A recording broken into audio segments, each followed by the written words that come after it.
Di dalam satu nama-nama yang indah, Yesus Kristus Tuhan dan Juru Selamat kami berdoa dan mengucap syukur. Kita sama-sama katakan, amin, haleluya, haleluya. Silakan duduk, shalom. Oke, buka bersama-sama saya dari Lukas pasal yang ke-24, ayatnya dimulai dari ayat yang ke-13. Ini adalah sebuah kisah yang luar biasa yang ditulis oleh Dr. Lukas. Dr. Lukas adalah seseorang yang sangat detail ketika dia menulis kitabnya. Dan ini adalah transisi di mana setelah Yesus bangkit dari kematian, sebentar lagi dia akan naik ke surga. Waktu di dalam transisi ini, dia tahu bahwa sebentar lagi manusia tidak akan melihat dia secara fisik. Dan waktu manusia tidak lagi melihat Tuhan secara fisik, dan kita apalagi hari ini, dia tahu bahwa yang akan kita lihat hari lepas hari adalah masalah hidup, penyakit, kegelapan dunia, dan seterusnya. Pertanyaan yang paling penting ke dalam diri kita sendiri adalah, siapakah di antara kita yang dari lahir sampai nanti kita dipanggil Tuhan, kita hidup dan melihat Yesus secara mata jasmani? Tidak ada. Tidak ada. Itu sebabnya ini adalah sebuah pelajaran yang Yesus berikan. Dan ini cerita yang sangat sederhana. Dia menghampiri dua murid yang bukan ring satunya. Dan kemudian dia berikan sebuah pelajaran yang sangat penting bagi mereka dan juga kepada kita. Bahwa sebentar lagi kamu tidak akan lihat saya. Itu sebabnya firman Tuhan selalu berkutat kepada suara Tuhan. Dan kita diminta untuk kuat dengan hanya mendengar suara Tuhan. Itu pun tidak audible. Kita mendengar suara Tuhan dari khotbah demi khotbah, itu pun harus kita sortir. Kita dengar suara Tuhan dari kesaksian hidup, mungkin teman kita. Kita dengar suara Tuhan dari pembacaan firman Tuhan, itu pun kalau kita bacanya sambil betul-betul baca sehingga telinga bisa mendengar. Seringkali kita baca firman Tuhan cuman begini. Dan akhirnya kita harus melatih telinga rohani kita untuk mendengar suara Roh Kudus. Itu pun tidak audible. Tuhan tahu betapa sulitnya hidup ini. Tuhan tahu bahwa banyak manusia akhirnya takut, cemas, dan akhirnya menyerah di dalam perjalanan hidupnya. Itu sebabnya Dr. Lukas, dia menulis kisah ini sangat detail. Dan banyak pelajaran yang dia berikan kepada kita yang dia mau kita mengerti. Ya. Matius, Markus, Lukas adalah synoptic gospel, itu adalah Injil yang serupa. Dan kemudian kalau kita baca kitab Yohanes, itu adalah kitab yang sangat berbeda. Injil juga tapi bukan sinoptik. Yohanes adalah satu-satunya murid yang memberanikan diri berdiri di depan kayu salib. Dengan risiko yang sangat besar bahwa dia mungkin akan tertangkap karena dia adalah murid Kristus. Dia adalah satu-satunya murid yang melihat gurunya mati secara brutal di kayu salib. Itu sebabnya dia menulis kitabnya dari angle yang berbeda. Kemudian sebelum Yesus mati, dia dititipkan ibunya. Jadi dia menulis kitabnya juga dari sisi ibunya. Itu sebabnya dia mulai ayat yang pertama bukan dari kelahiran Yesus, tetapi dari sebuah pewahyuan yang dia dapat. Yang itu dimulai bahkan sebelum Kejadian 1 ayat 1. Pada mulanya adalah firman. Dan kalau kita mau belajar tentang kasih, bacalah kitab Yohanes. Ada 5 kitab yang dia tulis di Perjanjian Baru. Itu Yohanes. Matius adalah pemungut cukai, ex-pemungut cukai, dia menulis dari angle yang berbeda. Nah, Lukas ini menulisnya sangat detail. Dan kita perlu mengerti bahwa hari ini kita mempunyai 5 panca indera dalam hidup ini. Mata untuk melihat, telinga untuk mendengar, hidung untuk mencium, dan ada 2 rasa dari kulit dan dari lidah. Dari 5 panca indera ini, kita memiliki 2 pintu gerbang hati, yaitu mata dan telinga. Dari mata dan telinga, mata itu lebih berkuasa daripada telinga. Contohnya begini. Misalnya saya punya teman dan dia datang kepada saya, dia bilang ini, Bill, kamu tahu nggak? Di TP itu lagi ada sale katanya. Terus saya bilang gini sama dia, bohong, tidak ada. Saya baru dari TP, nggak ada. Langsung dia akan percaya sama saya. Karena penglihatan saya menguasai apa yang dia dengar. Bapak Ibu bisa bayangkan, yang kita lihat hari lepas hari adalah kegelapan dunia. Dan kita diminta percaya sama Yesus yang tidak kita lihat secara fisik. Karena keabsahan daripada iman seseorang terbuka dan terbongkar semuanya di dalam ketekanan. Semuanya begitu. Itu sebabnya kita perlu mengerti apa yang Lukas mau sampaikan kepada kita. Dimulai dari ayat yang 13 mengatakan begini. Pada hari itu juga 2 orang dari murid-murid Yesus pergi ke sebuah kampung bernama Emmaus. terletak kira-kira 7 mil jauhnya dari Yerusalem. 7 mil itu kira-kira 11 kilo. Mereka bercakap-cakap tentang segala sesuatu yang telah terjadi. Ketika mereka sedang bercakap-cakap dan bertukar pikiran, datanglah Yesus sendiri mendekati mereka, lalu berjalan bersama-sama dengan mereka. Ini kisah sangat sederhana, tapi menjadi prioritas Yesus untuk datang dan pasti Roh Kudus mengilhami Lukas untuk mendokumentasikan dan dimasukkan ke dalam bukunya supaya kita mengerti. Yesus mendekati mereka. Mereka pulang kampung karena mereka sedih bahwa gurunya mati secara brutal, pengharapan mereka lenyap begitu saja.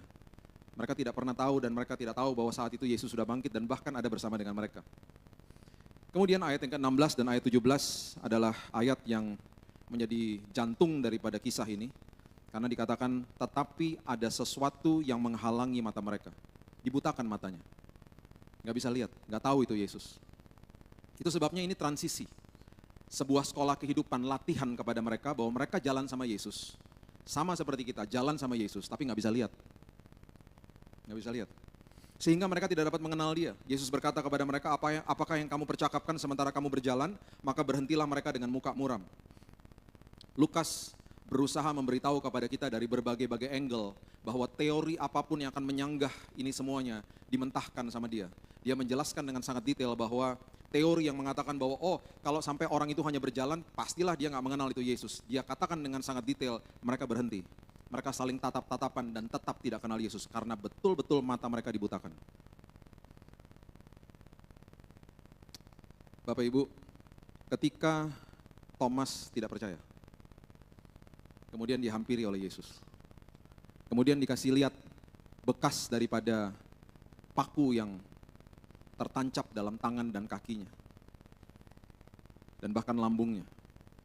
Dan kemudian dia katakan, ini loh, kalau kamu nggak percaya ini buktinya. Kemudian keluar statement yang sangat hebat. Yohanes menulis ini di Yohanes 20 ayat 29. Firman Tuhan katakan begini. Kata Yesus kepadanya, karena engkau telah melihat aku, karena kamu Thomas telah melihat aku, maka kamu percaya. Mudahlah, orang melihat ya percaya. Perhatikan kalimat berikut ini dan ini kalimat untuk kita semuanya. Berbahagialah, atau dalam bahasa Inggris, blessed are you, diberkatilah kita. Diberkatilah kita yang ada di dalam ruangan ini semuanya. Yang tidak melihat, namun percaya. Diberkatilah Bapak Ibu yang ada di tempat ini. Yang tidak lihat Yesus secara fisik, tetapi tetap percaya. Itu sebabnya Alkitab mengatakan dengan sangat jelas di Amsal 4 dikatakan begini, arahkan telingamu kepada ucapanku, simpan di dalam lubuk hatimu, karena itu sumber daripada kehidupan dan bahkan kesembuhan bagi yang sakit. Yang saya lihat di depan saya waktu saya didiagnosa kanker tahun 2019, kenyataan hidup. Apakah saya lihat Yesus secara fisik? Tidak. Saya lihat kematian di depan saya. Saya lihat diagnosa yang keluar dari lab 3 bulan. Expectancy untuk hidup. Dikatakan dengan jelas kanker darah akut. Dikatakan dengan jelas infiltrasi zat asing. Itu yang saya lihat. Itu kenyataan yang saya lihat. Dan kemudian saya melihat lagi ketika dokter datang ke dalam kamar dan dia katakan, mohon maaf, kemo yang dimasukkan ke dalam tubuh Bapak adalah kemo yang paling keras. Dan ketika dimasukin Bapak cuman akan bertahan hidup nantinya. Dan 1 tetes dari kemo itu kalau jatuh ke tangan suster kebakar seperti air keras. Itu sebabnya Pak, jangan dipegang-pegang kantongnya ketika lagi diinjeksi ke dalam tubuh Bapak. Tangan Bapak bisa kebakar juga Pak. Kalau 1 tetes membakar kulit, Bapak bisa bayangkan 500 mili masuk ke dalam tubuh Bapak dikali 7 hari berarti 3,5 liter. Itu akan menghanguskan organ-organ tubuh Bapak. Itu sebabnya ketika selesai di kemo 1 minggu Bapak akan hancur tubuhnya Pak. Bapak akan masuk ke ICU, Bapak akan koma, Bapak akan mati. Ngapain diobatin kalau gitu? Saya bilang. Ketika itu dinyatakan, puji Tuhan di hari itu, Roh Kudus mengajak saya untuk membuka Amsal 4 ayat 20-23. Dan firman Tuhan katakan apa? Arahkan telingamu kepada ucapanku. Tuhan nggak bilang, lihat aku hadir di sini, aku nyata, kamu bisa lihat aku secara jasmani, nggak ada. Simpan semua firmanku di dalam lubuk hatimu. Karena itu sumber daripada kehidupan, bahkan kesembuhan bagi tubuhmu. Itu sebabnya keluar sebuah pewahyuan di dalam hati saya. Kenyataan ini harus tunduk sama kebenaran firman. Itu yang keluar dan mulai saya katakan hari lepas hari. Kita adalah orang yang diberkati, walaupun kita tidak melihat namun kita percaya. Kita hanya bergantung kepada the voice, suara itu. Dan biarlah firman Tuhan menguatkan kita setiap hari, bahwa walaupun itu hanya sekedar suara, Itu suara daripada raja atas segala raja. Ayat 18 sampai 21 mengatakan begini. Seorang dari mereka namanya Kleopas, bukan ring satu. Muridnya bukan dari ring satunya murid-murid Yesus. Menjawabnya, adakah engkau satu-satunya orang asing di Yerusalem yang tidak tahu apa yang terjadi di situ pada hari-hari belakangan ini? Kata Yesus kepada mereka, apakah itu? Belaga-belaga nggak tahu. Jawab mereka, apa yang terjadi dengan Yesus orang Nazaret? Dia adalah seorang nabi berkuasa dalam pekerjaan dan perkataan di hadapan Allah dan di depan seluruh bangsa kami. Tetapi imam-imam kepala dan pemimpin-pemimpin kami telah menyerahkan dia untuk dihukum mati. Dan mereka telah menyalibkannya, padahal kami dahulu mengharapkan bahwa dialah yang datang untuk membebaskan bangsa Israel. Tetapi sementara itu telah lewat 3 hari sejak semuanya itu terjadi. Ini teriakan orang-orang Kristen. Mana katanya Tuhan bisa? Mana katanya Tuhan sanggup? Akhirnya kita mempertanyakan Tuhan. Gara-gara kita sering bertanya kepada Tuhan. Bertanya kepada Tuhan itu gak masalah. Pertanyaan kita biasanya apa sih? Mau kemana sih Tuhan ini? Perjalanan ini? Sampai kapan sih Tuhan? Bagaimana sih Tuhan? Itu pertanyaan-pertanyaan kita. Hati-hati, kalau kita tidak ngucap syukur, pertanyaan-pertanyaan itu akhirnya berubah. Dan akhirnya kita menjadi orang-orang yang mempertanyakan Tuhan. Tuhan sanggup gak sih? Tuhan bisa gak sih? Selagi kita melewati masalah, ingat orientasi mata kita yang kita lihat masalah. Saya masuk ke dalam kondisi krisis. Beberapa kali hampir mati karena leukosit atau darah putih saya udah 0. Darah putih kalau udah 0, Bapak Ibu, itu udah gak ada pertahanan tubuh. Infeksi akut udah. Saya di dalam titik itu dan beberapa kali hampir mati udah. Dan itu selalu kejadiannya Senin sampai Kamis. Saya dirawat di Singapura. Anak saya yang pertama waktu itu sedang bersekolah di sana, SMA di sana, di kelas 3 SMA lagi menghadapi ujian akhir. Dia selalu datang ke kamar saya itu Jumat, Sabtu, Minggu, bawa bangkelannya, mau belajar. Di hari Jumat, Sabtu, dan Minggu, saya selalu dalam kondisi fit. Dan anak saya seolah-olah dibutakan sama Tuhan, dia nggak pernah lihat saya dalam kondisi krisis. Sampai-sampai saya bilang sama istri saya, sama suster-suster, jangan ya dikasih tahu. Oh dia belajar, dia ketawa-ketawa, dia nyanyi-nyanyi, dan saya selalu dalam kondisi fit. Nanti dia pulang, hari Minggu malam sampai pagi dan mulai masuk hari Senin, mulai krisis lagi. Kritis. Berkali-kali hampir dimasukin ICU. Akhirnya puji Tuhan, Bapak Ibu sudah tahu kisah saya disembuhkan Tuhan, dan kemudian setelah bulan Mei tahun 2019, saya dapat email dari Biola University Los Angeles, rektornya email saya. Pak, ini loh menanggapi aplikasi anak Bapak untuk sekolah kami. Melihat angka ujiannya yang sangat luar biasa baiknya, kami menawarkan beasiswa yang sangat tinggi. Bahkan kami menawarkan banyak kemudahan untuk dia bisa bekerja dan lain sebagainya di kampus kami. Segera kirim anaknya Pak. Sebelum anak saya berangkat, saya ngaku sama dia, Kak, beberapa kali waktu kamu sedang belajar di kamarnya Dedi, beberapa kali Dedi hampir meninggal. Dia nangis, dia katakan, kenapa nggak pernah dikasih tahu? Saya bilang gini, bukan saya nggak mau kasih tahu, Tuhan yang membutakan matamu.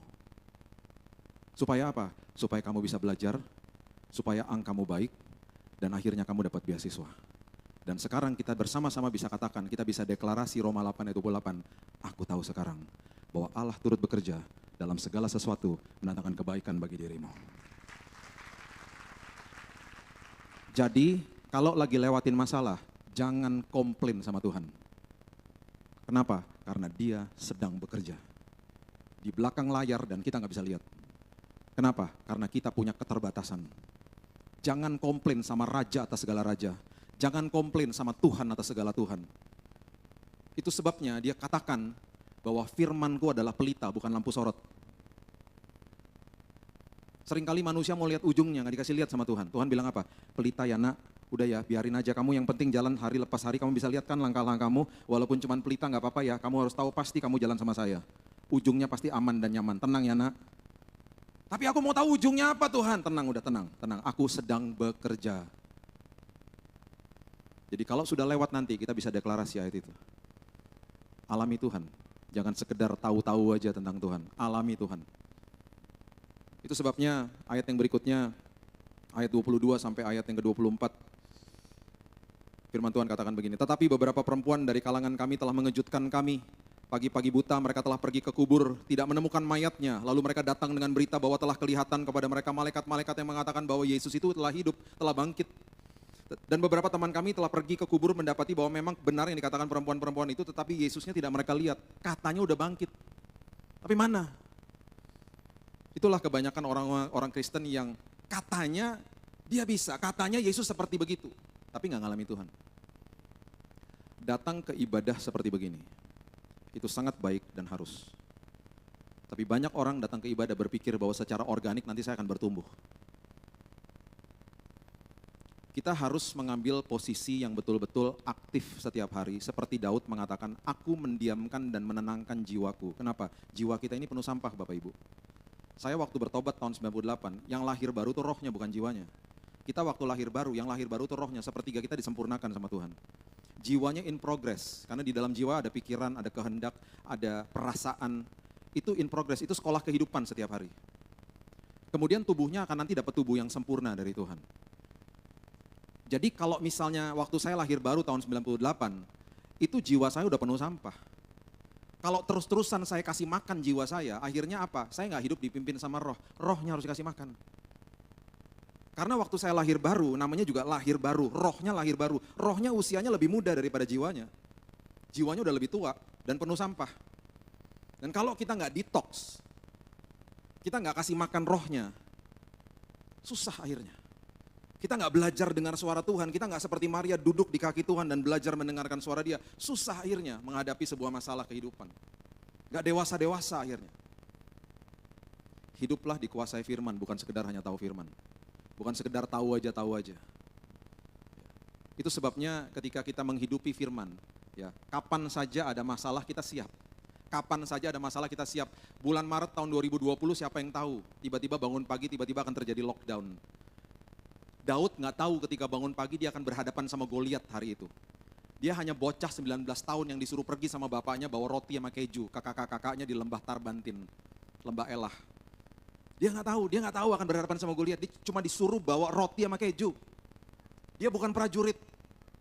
Dia sampai di sana, dia kasih sama kakak-kakaknya, diketawain, kemudian dimarahin, ngapain kamu di sini?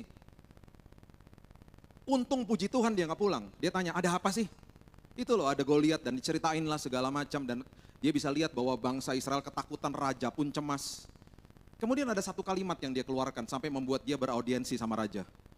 1 Samuel 17 ayat 26, nanti Bapak Ibu baca di rumah sendiri. Kira-kira dalam bahasa Indonesia sehari-hari dia katakan begini, loh kamu gak sadar, kamu tuh bangsa yang bersunat. Sama seperti orang Kristen tahu firman tapi gak menghidupinya. Mereka juga tahu kebenaran itu tapi tidak menghidupinya. Kamu kan bangsa bersunat, kalau kamu bersunat berarti kamu memiliki penyertaan Tuhan. Dengan kata lain Daud lagi menyinggung mereka, dia kasih tahu begini, kalau kamu kirim prajurit yang paling ceking pun, paling kurus kamu suruh dalam menang Goliat, kamu menang. Karena kamu bangsa bersunat. Itu yang dikasih tahu sama mereka. Itulah kehidupan orang Kristen yang hanya tahu firman, membutuhkan orang Kristen lain yang hidupnya dikuasai sama firman, datang kepada dia dan katakan, kamu tahu dong janji Tuhan ini, kamu tahu dong ayat ini mengatakan gini-gini. Iya aku tahu, tapi kenapa waktu kamu ngomong kok beda ya? Kenapa ketika kamu ngomong kok penuh urapan ya? Kalimat itu disampaikan kepada Raja Saul. Singkat cerita dipanggil Daud, bocah 19 tahun yang lagi bawa roti keju. Mungkin rotinya bluder cokro jangan-jangan. Waktu disampaikan kepada raja, raja bilang gini pasti kan, ya iya sih kita juga tahu kebenaran itu, panggil bocah itu. Bocah 19 tahun loh, bawa roti sama keju. Gara-gara ngomong kalimat begitu, kenapa? Karena udah kebiasaan hidupnya kalau di padang belantara nggak ada yang lihat, biasa merobek rahang singa sama beruang. Karena hidupnya intim sama Tuhan, nggak ada yang lihat. Dan ketika ada panggilan dari Tuhan, dia udah siap hari itu. Dipanggil sama raja, kamu anak siapa? Anak Isai. Kamu punya pengalaman perang? Gak punya. Lah, terus menurut kamu bisa lawan dia gimana caranya? Lah raja, saya udah biasa mematahkan rahang singa dan beruang. Itu kan makhluk yang tidak bersunat. Ini podo aja sama aja, cuman bentuknya aja beda, dia raksasa. Gak ada takutnya. Dikasih baju perang, mau? Gak mau, berat gak mau. Lah kamu mau bawa apa? Batu 5, tas kecil buat batu, umban, sama tongkat. Ketawain sama Goliat. Tetapi di dalam pikirannya begini, orang yang dikuasai firman, dia gak peduli apa yang dia pegang. Karena dia tahu dia menyembah Allah yang hidup, Allah yang lebih besar dari segala-galanya. Apapun yang kecil di tangannya dia, ketika bermitra sama Tuhan jadi perkara besar. Mati Goliat. Mungkin hari ini Bapak Ibu cuma punya dengkul dan air mata untuk berdoa. Hal yang sangat sederhana ketika bermitra sama Tuhan jadi perkara besar. Tongkat di tangan Musa gak ada artinya, bermitra sama Tuhan lautan kebelah kok. 5 roti dan 2 ikan gak ada artinya. Bermitra sama Tuhan bukan 5.000 loh, 5.000 pria. Istri 1, 2 anak berarti 20.000 orang makan. Gak usah takut, kita punya Tuhan yang besar. Kuncinya hidup dikuasai firman, bukan sekedar tahu firman. Itulah Tuhan kita. Itu pelajaran yang Dr. Lukas lagi kasih tahu sama kita. Dan kemudian ayat 25 mengatakan dan 26 mengatakan begini. Lalu ia berkata kepada mereka, hai kamu orang bodoh, betapa lambannya hatimu sehingga kamu tidak percaya segala sesuatu yang telah dikatakan para nabi. Bukankah Mesias harus menderita semuanya itu untuk masuk ke dalam kemuliaannya? Ditegur sama Yesus. Ingat, teguran Yesus tidak membuat mereka tersinggung. Akhirnya mereka mengundang Yesus masuk kok. Semua teguran Roh Kudus tidak pernah ada kandungan menuduh, tidak pernah ada kandungan menghukum, tidak pernah ada kandungan menghakimi. Jadi kalau sampai di pikiran kita ada merasa tidak layak, dituduh tentang masa lalu dan apa yang kita pernah buat, itu bukan dari Tuhan. Kita hidup taat hari ini bukan untuk dilayakkan sama Tuhan. Kita hidup taat hari ini karena kita sudah dilayakkan sama Tuhan. Itu kasih karunia. Bisa bayangkan kalau baca perjanjian lama, betapa mengerikannya ada ruangan yang paling sakral saat itu, namanya ruang Maha Kudus. Dan ada hari pendamaian di mana imam besar itu harus masuk ke sana untuk mewakili semua bangsa Israel yang berdosa. Bisa bayangkan imam besar Harun itu sebelum the atonement day atau hari pendamaian, betapa stres dia semalaman. Mungkin gak bisa tidur. Karena kalau dia gak kudus, mati dia di ruang Maha Kudus. Dia masuk ke sana, dia membawa sembelihan atau darah daripada hewan itu, dan dia harus percikan di antara 2 kerub, sayap daripada kerub. Dan ketika dia percikan di situ, di atas tabut perjanjian, hadirat Tuhan turun di atasnya.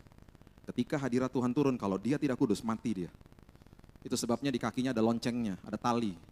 Kalau sampai dia nggak bergerak, ditarik, diteng-teng-teng sama temennya, dan dia nggak bergerak, jenazahnya ditarik keluar sama temennya. Temannya nggak berani juga ngambil ke dalam, bisa mati juga di dalam. Hari ini, ada seorang pribadi yang datang ke dalam ruang Maha Kudus. Dan dia memberikan bukan darah hewan tapi darahnya sendiri. Dia korbankan dirinya untuk kita semuanya, sekali dan untuk selama-lamanya. Dialah Yesus. Dan itu sebabnya kita tidak memerlukan imam besar lagi, karena imam besar kita adalah Yesus. Itu sebabnya ketika dia katakan sudah selesai di kayu salib, tirai bait Allah terbelah 2, pertanda bahwa ruang Maha Kudus bisa dihampiri kapan saja, di mana saja, dalam posisi apa saja. Itu sebabnya kita semuanya bisa berdoa, di kamar mandi pun kita bisa berdoa, dan bisa betul-betul merasakan hadirat Tuhan, karena dimanapun kita berdoa hadiratnya turun. Itu Tuhan, itu kasih karunia Tuhan. Jangan mau dibohongi sama iblis, kita sudah dilayakkan sama Yesus. Dan kemudian ayat berikut ini adalah ayat yang kalau ditanya iri rohani ya, saya iri rohani di sini, karena ini mengatakan begini ayat 27. Lalu Yesus menjelaskan kepada mereka apa yang tertulis tentang dia dalam seluruh kitab suci, mulai dari kitab-kitab Musa dan segala kitab nabi-nabi. Dijelasin sama Yesus tentang semua kisah-kisah dia. Wow, life. The voice. Dan firman Tuhan terus katakan, arahkan telingamu kepada ucapanku. Dia tahu kita hanya dengar suara dan kita diminta untuk percaya, dan pengharapan kita di dalam dia tidak pernah mengecewakan. Itulah Tuhan kita. Dan kemudian ayat yang berikut ini, ayat 28, ayat yang sangat luar biasa mengatakan, mereka mendekati kampung yang mereka tuju. Lalu Yesus ini berbuat seolah-olah hendak meneruskan perjalanan. Bisa bayangkan Bapak Ibu udah sampai di tempat tujuan, tiba-tiba Yesus kayak begini nih. Udah sampai ya? Oh ya udah deh, aku jalan ya. Waktu dia mau jalan tuh ya, ini yang Lukas gambarkan adalah gini, dalam hatinya tuh gini, undang dong masuk. Tuhan tidak pernah paksa kita. Dia akan kejar kita, dia akan dekati kita, dia akan membuka tangannya untuk mau memeluk kita. Ada satu titik di mana kita harus ambil keputusan, mau nggak undang dia untuk masuk dalam semua aspek hidup kita. Jangan sampai dia melewatkan kita. Pastikan Yesus masuk ke dalam semua aspek hidup kita. Dan saya sangat suka di bagian terakhir di kisah ini di ayat 29. Firman Tuhan katakan mereka sangat mendesaknya, mereka sangat mendesak Yesus, katanya tinggallah bersama-sama dengan kami sebab hari telah menjelang malam dan matahari hampir terbenam. Lalu masuklah Yesus untuk tinggal bersama-sama dengan mereka. Dan ini klimaksnya. Waktu ia duduk makan dengan mereka, mengambil roti, mengucap berkat, memecah-mecahkan dan memberikan kepada mereka. Ketika itu terbukalah mata mereka dan mereka pun mengenal Dia. Tetapi Ia lenyap dari tengah-tengah mereka. Dia mau menunjukkan kemuliaannya kepada kita kalau kita undang Dia masuk ke dalam semua aspek hidup kita. Walaupun kita tidak akan lihat Dia secara fisik, Dia akan tunjukkan kemuliaannya, Dia akan tunjukkan perkara-perkara besar dalam hidup kita. Dan yang paling luar biasa, mereka berkata satu sama yang lain, ayat 32, ayat yang terakhir. Bukankah hati kita tadi berkobar-kobar ketika Ia berbicara dengan kita di tengah jalan dan ketika Ia menerangkan kitab suci kepada kita? Apakah hati kita berkobar-kobar kalau dengar firman Tuhan? Apakah hati kita berkobar-kobar ketika kita membaca firman Tuhan? Itu suara Tuhan loh buat hidup kita. Satu hari nanti kita akan berpelukan sama suara yang kita dengar setiap hari, yaitu Tuhan. Dan di hari itu Dia akan katakan kepada kita, engkau luar biasa. Setiap hari engkau dengar suaraku, hari ini engkau pulang dengan selamat. Karena engkau dengar suaraku, engkau dibawa ke dalam jalan kebenaran dan perkenanan Tuhan hari lepas hari. Tuhan itu nyata, walaupun dalam berbentuk suara, Dia mau menyatakan dirinya dalam hidup kita setiap hari. Dan ingat, dan berbahagialah karena kita adalah orang-orang yang diberkati. Walaupun kita tidak lihat Dia, namun kita percaya. Berikan tepuk tangan kita untuk Tuhan kita.